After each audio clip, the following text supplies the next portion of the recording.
ನಿಮ್ಮೆಲ್ಲರನ್ನ ಯೇಸುವಿನ ಹೆಸರನ್ನು ವಂದಿಸ್ತೇನೆ. ಆಮೆನ್. ಯೇಸುವಿನ ನಾಮಕ್ಕೆ ಉಂಟಾಗಲಿ ಸ್ತೋತ್ರ, ಮಹಿಮೆ, ಘನತೆ ಉಂಟಾಗಲಿ. ಹಲ್ಲೆಲೂಯಾ.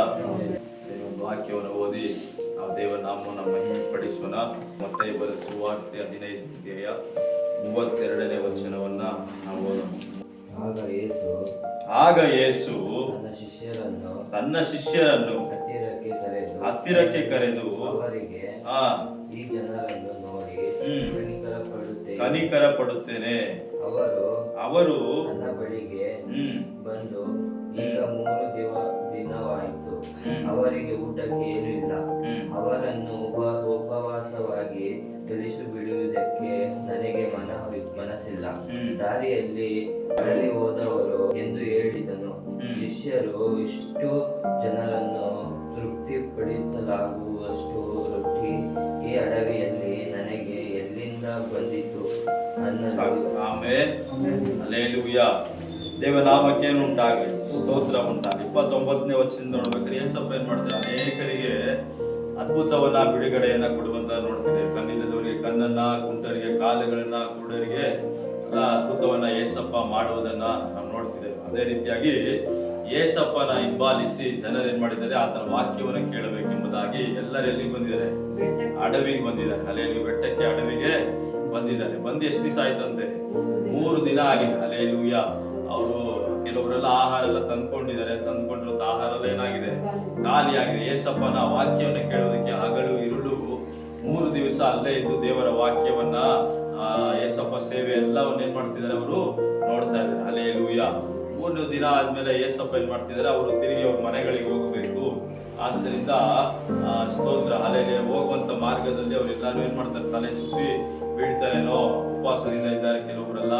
ಆದ್ದರಿಂದ ಅವ್ರಿಗೆ ಇಲ್ಲೇ ಊಟಕ್ಕೆ ಏನಾದರೂ ಕೊಡಿ ಎಂಬುದಾಗಿ ಯೇಸಪ್ಪ ಹೇಳ್ತಾರೆ. ಹಲ್ಲೆಲೂಯಾ. ಯೇಸಪ್ಪ ಇನ್ನೊಂದು ಮಾತನ್ನ ಹೇಳ್ತಿದ್ದಾರೆ ನೋಡಿ. ಹಲ್ಲೆಲೂಯಾ. ಆಗ ಯೇಸು ತನ್ನ ಶಿಷ್ಯರನ್ನು ಹತ್ತಿರಕ್ಕೆ ಕರೆದು ಅವರಿಗೆ, ಈ ಜನರನ್ನು ನೋಡಿ ಕನಿಕರ ಪಡುತ್ತೇನೆ. ಆಮೇಲೆ ಯಾರು ನೋಡಿ ಕನಿಕರ ಪಡ್ತೇನೆ, ಜನರನ್ನ ನೋಡಿ ಕನಿಕರ ಪಡ್ತೇನೆ. ಹಲ್ಲೆಲೂಯಾ. ಯೇಸಪ್ಪ ಇವತ್ತು ನಿಮ್ಮನ್ನು ನೋಡಿ ಹೇಳ್ತಿರುವಂತ ಮಾತು ಏನಂದ್ರೆ, ನಾನು ನಿಮ್ಮನ್ನು ನೋಡಿ ಏನ್ ಮಾಡ್ತೇನೆ, ಕನಿಕರ ಪಡುವಂತ ದೇವರಾಗಿದ್ದಾನೆ. ಹಲ್ಲೆಲೂಯಾ. ಕನಿಕರ ಪಟ್ಟ ಮೇಲೆ ಯೇಸಪ್ಪ ಹೇಳ್ತೇನೆ, ಶಿಷ್ಯರ ಹತ್ತಿರಕ್ಕೆ ಕರೆದು ಇವ್ರಿಗೆ ಊಟಕ್ಕೆ ಕೊಡಿ, ಊಟವನ್ನ ಇಲ್ಲೇ ಮಾಡಿಸಿ, ಅವ್ರೆಲ್ಲಾದ್ರೂ ಕಲ್ಲಲ್ಲಿ ಹೋದಾರು ಎಂಬುದಾಗಿ ಹೇಳ್ತಿದ್ದಾರೆ. ಅವಾಗ ಆ ಶಿಷ್ಯರು ಹೇಳ್ತಿದ್ದಾರೆ, ಅಲ್ಲಿ ಸುಮಾರು 4,000 ಜನರು ಏನ್ ಮಾಡಿದ್ದಾರೆ, ಸೇರಿ ಬಂದಿದ್ದಾರೆ. ಗಂಡಸರು ಮಾತ್ರ 4,000 ಜನರು ಎಂಬುದಾಗಿ ಹೇಳಲ್ಪಟ್ಟಿದೆ ವಾಕ್ಯದಲ್ಲಿ. ಹಲ್ಲೆಲೂಯಾ. ಅದರಿಂದ ಇಷ್ಟು ಜನಕ್ಕೆ ನಾವು ಆಹಾರವನ್ನ ಕೊಡುವುದಕ್ಕೆ ಎಲ್ಲಿಂದ ನಮಗೆ ಸಿಕ್ಕಿತ್ತು, ಎಡವಿಯಲ್ಲಿ ಸಿಕ್ತು, ಅಥವಾ ಊರ ಹೋಗಿ ಕೂಡ ಹೋಟೆಲ್ ಅಲ್ಲಿ ಎಷ್ಟು ಜನಕ್ಕೆ ಆಹಾರ ಎಲ್ಲಿಂದ ಇವಾಗ ತೆಗೆದುಕೊಂಡು ಬರೋದು ಎಂಬುದಾಗಿ ಯೇಸುವನ್ನ ಅವರು ಪ್ರಶ್ನೆ ಮಾಡುವುದನ್ನು ನೋಡ್ತಿದ್ದೇವೆ. ಹಲ್ಲೆಲೂಯಾ. ಆದ್ರೆ ಇದಕ್ಕಿಂತ ಏನ್ ಮಾಡಿದ್ರೆ, ಯೇಸಪ್ಪ ಅದ್ಭುತ ಮಾಡಿದ್ದಾರೆ. ಹಲ್ಲೆಲೂಯಾ. ಇದೇ ರೀತಿ 5,000 ಜನರು ಸೇರಿ ಬಂದಾಗ ಯೇಸಪ್ಪ ಏನ್ ಮಾಡಿದ್ದಾರೆ, ಅವರಿಗೆ ಅದ್ಭುತ ಮಾಡಿ ಊಟವನ್ನ ಕೊಟ್ಟಿದ್ದಾರೆ. ಅಷ್ಟನ್ನೇ ನೋಡಿ ಶಿಷ್ಯರು ಅದನ್ನ ಮರೆತು ಹೋಗಿದ್ದಾರೆ. ಹಲ್ಲೆಲೂಯಾ. ಯೇಸಪ್ಪ ಕನಿಕರ ಪಡ್ತೇನೆ.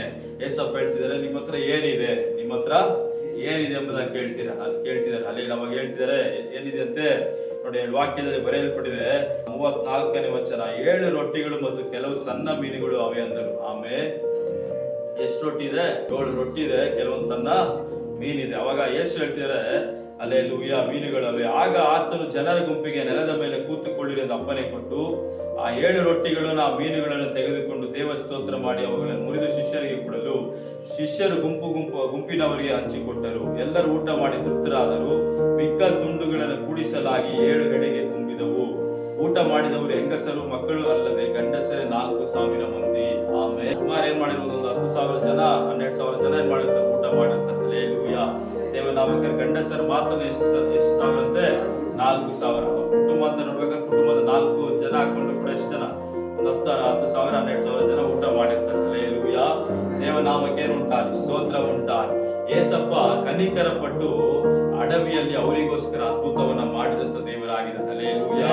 ದೇವನಾಮಕ್ಕೆ ಉಂಟಾಗಲಿ ಸ್ತೋತ್ರ ಮಹಿಮೆ. ಇದೇ ರೀತಿಯಾಗಿ ಇಸ್ರಾಯೇಲರಿಗೋಸ್ಕರ ಯೇಸಪ್ಪ ಕನಿಕರ ಪಟ್ಟರು. ಆಮೇಲೆ ಅಡವಿಯಲ್ಲಿ ಅವ್ರಿಗೆ ಆಹಾರ ಇಲ್ಲ, ನಾವು ಅಲ್ಲಿದ್ದಾಗ ಸ್ತೋತ್ರ ಏನೆಲ್ಲ ಊಟ ಮಾಡ್ತಿದ್ವಿ, ಇಲ್ಲಿ ಏನಿಲ್ಲ, ಐಗುಪ್ತ ದೇಶದಾಗ ಇದ್ದಾಗ ಏನೆಲ್ಲ ತಿಂತಿದ್ವಿ, ಏನಿಲ್ಲ ಅಂತ ಮಾಡ್ತೀವಿ. ಯೇಸಪ್ಪ ಅವ್ರಿಗೆ ಮನ್ನಾ ಕೊಟ್ರು, ಆಮೇಲೆ ಲಾವಕ್ಕಿಗಳನ್ನ ಕೊಟ್ರು. ಎಲ್ಲ ರೀತಿಯಾಗಿ ದೇವರು ಕನಿಕರ ಪಡುವಂತವರಾಗಿದ್ದಾರೆ. ಹಲ್ಲೆಲೂಯಾ.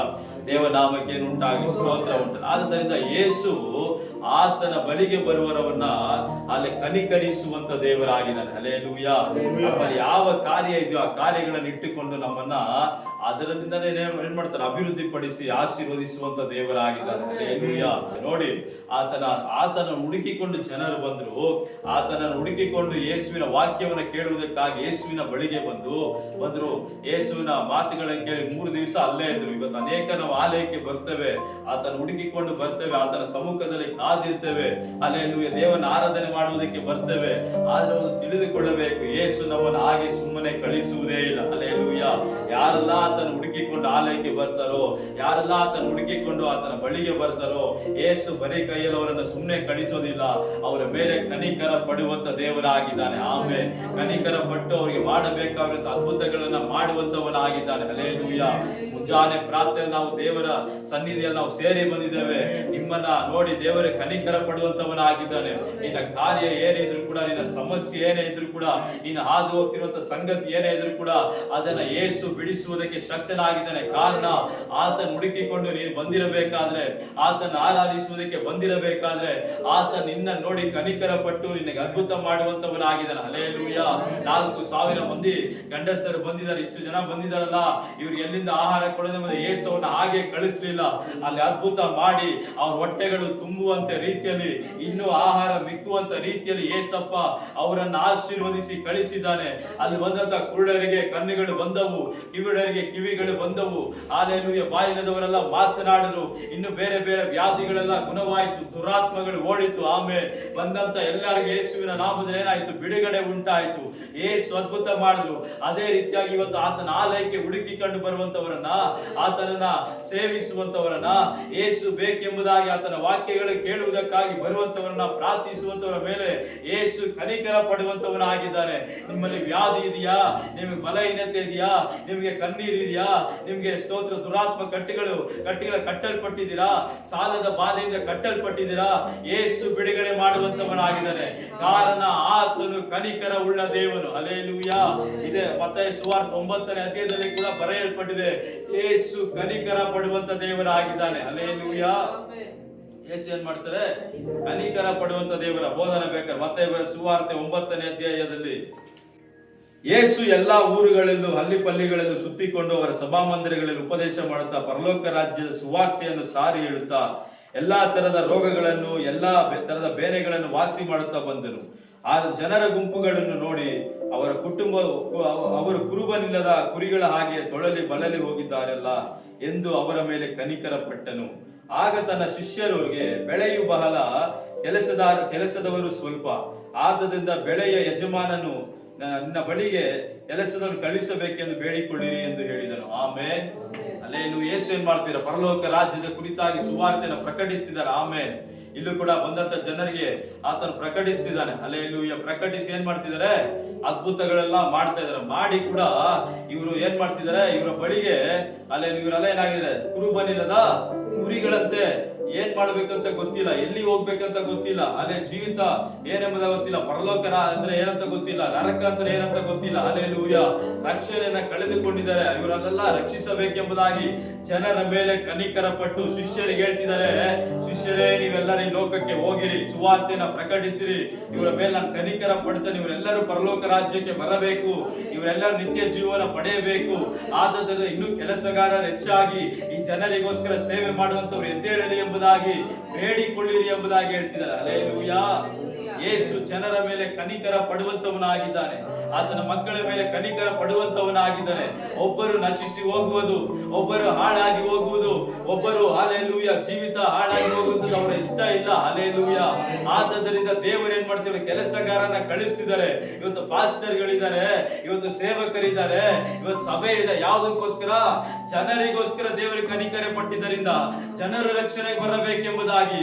ಅಳಿದು ಹೋಗ್ತಿರುವಂತ ಜನರು, ಪಾಪದ ಕಟ್ಟಿಗಳಿಂದ ಜನರು, ಶಾಪದ ಕಟ್ಟಿಗಳಲ್ಲಿರುವಂತ ಜನರು, ವ್ಯಾಧಿ ಪೀಡಿತರು, ಸೆರೆಮನೆಯಲ್ಲಿ ಇರುವಂತವರು ಎಲ್ಲರೂ ಕೂಡ ಏನ್ ಮಾಡ್ಬೇಕು, ರಕ್ಷಣೆಗೆ ಬರಬೇಕೆಂಬುದಾಗಿ ಇವತ್ತು ಸಭೆಗಳನ್ನ, ಚರ್ಚಿಗಳನ್ನ, ದೇವರು ಸೇವಕರನ್ನ, ಹೌದು ಇವತ್ತು ಏನ್ ಮಾಡಿದ್ದಾರೆ, ಸುವಾರ್ತಿಕರನ್ನ, ಪಾಸ್ಟರ್ಗಳನ್ನ, ಅಪೋಸ್ತಲಗಳನ್ನ ದೇವರು ಎದ್ದೇಳಿಸಿಕೊಟ್ಟಿದ್ದಾರೆ.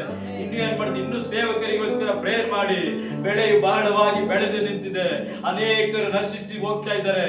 ಅನೇಕರು ಏನ್ ಮಾಡ್ತಿದ್ದಾರೆ, ಆತ್ಮ ಇವತ್ತೇನಾಗ್ತಿದೆ, ನಶಿಸಿ ಹೋಗ್ತಿದೆ. ಆದುದರಿಂದ ಕೆಲಸರಿಗೋಸ್ಕರ ಬೇಡಿಕೊಳ್ಳಿರಿ ಎಂಬುದಾಗಿ ಹೇಳ್ತಿದ್ದಾರೆ. ಹಲ್ಲೆಲೂಯಾ. ಯೇಸು ನೋಡಿ ಎಷ್ಟು ಕನಿಕರ ಉಳ್ಳ ದೇವರಾಗಿದ್ದಾನೆ. ಆಮೇಲೆ ಹಲ್ಲೆಲೂಯಾ. ಏಸಪ್ಪ ಕನಿಕರ ಉಳ್ಳವನು. ಆದ್ದರಿಂದ ಒಂದು ದಿವಸವೂ ಆಲೋಚನೆ ಮಾಡೋದು ಬೇಡ, ಒಂದು ದಿವಸ ಚಿಂತೆ ಮಾಡೋದು ಬೇಡ. ಅಯ್ಯೋ ಆಲಯಕ್ಕೆ ಹೋದ್ರೆ ನನ್ನ ಟೈಮ್ ವ್ಯರ್ಥ ಆಯ್ತಲ್ಲ, ಆಲಯಕ್ಕೆ ಬಂದ್ರೆ ಕೆಲಸವ ಅಲ್ಲಿ ಹೋಗಕ್ಕಾಗಿಲ್ವಲ್ಲ, ಅಯ್ಯೋ ಆತನ ಹುಡುಕಿ ನನಗೆ ಏನ್ ಸಿಗ್ತೇವೆ ಅಂತ ಅನ್ನಿಕೊಳ್ಬೇಡ. ನೀನ್ ಪೂರ್ಣ ಮನಸ್ಸಿಂದ ಆತನ ಹುಡುಕಿ ಆತನ ಆಲಯಕ್ಕೆ ಬರಬೇಕಾದ್ರೆ ಯೇಸು ನಿನ್ನನ ಕುರಿತು, ನಿನ್ನ ಕಾರ್ಯಗಳ ಕುರಿತು ಕನಿಕರ ಪಡುವಂತ ದೇವರಾಗಿದ್ದಾನೆ. ಯೇಸು ಅದ್ಭುತ ಮಾಡುವಂತವರಾಗಿದ್ದಾನೆ. ಹಲ್ಲೆಲೂಯಾ. ದೇವರು ಒಬ್ಬರನ್ನ ಹಾಗೆ ಬರಿಗೈಯಲ್ಲಿ ಕಳಿಸುವುದೇ ಇಲ್ಲ. ಆತನ ಬಳಿಗೆ ಬರುವಂತವರ ಮೇಲೆ ಆತನ ಅದ್ಭುತವನ್ನ ಮಾಡಿ ಕಳಿಸುವಂತವನಾಗಿದ್ದಾನೆ. ಹಲ್ಲೆಲೂಯಾ. ದೇವರ ನಾಮಕ್ಕೆ ಉಂಟಾಗಲಿ, ಸ್ತೋತ್ರ ಉಂಟಾಗಲಿ. ಅವತ್ತು 4,000 ಜನರು ಏನ್ ಸೇರಿ ಬಂದ್ರು, ಅವರು ಯೇಸು ಮಕ್ಕಳೇ. ಇವತ್ತು ನಾವೇನು ಸ್ವಲ್ಪ ಜನ ಸೇರಿ ನಾವು ಕೂಡ ಏನಾಗಿದ್ದೇವೆ, ಆತನ ಮಕ್ಕಳೇ. ದೇವರು ನಮ್ಮ ಮೇಲೆ ಕೂಡ ಕನಿಕರ ಪಟ್ಟು ನಮಗೆ ಅದ್ಭುತ ಮಾಡುವಂತ ದೇವರಾಗಿದ್ದಾನೆ. ಹಲ್ಲೆಲೂಯಾ. ಬೆಳಗಿನ ಜಾವದಲ್ಲಿ ಅದಕ್ಕಾಗಿ ಯೇಸುವೇ ನೀವು ಕನಿಕರ ಉಳ್ಳಂತ ದೇವರಾಗಿದ್ದೀರಲ್ಲಪ್ಪ. ನಮ್ಮನ್ನ ಬರಿಗೈಯಲ್ಲಿ ಕಳಿಸದೆ ನಮ್ಮನ್ನು ಆಶೀರ್ವದಿಸಿ, ನಮ್ಮ ಕಷ್ಟ ನಷ್ಟ ವ್ಯಾಧಿ ಬಲಹೀನತೆಗಳು ಅವು ದುಃಖಗಳೆಲ್ಲ ನೀಗಿಸಿ ಸಂತೋಷವಾಗಿ ಮಾರ್ಪಡಿಸಿ ನಡೆಸುವಂತ ದೇವರೇ, ಈ ಬೆಳಗಿನ ಜಾವದಲ್ಲಿ ನಿಮ್ಮ ನಾಮಕ್ಕೆ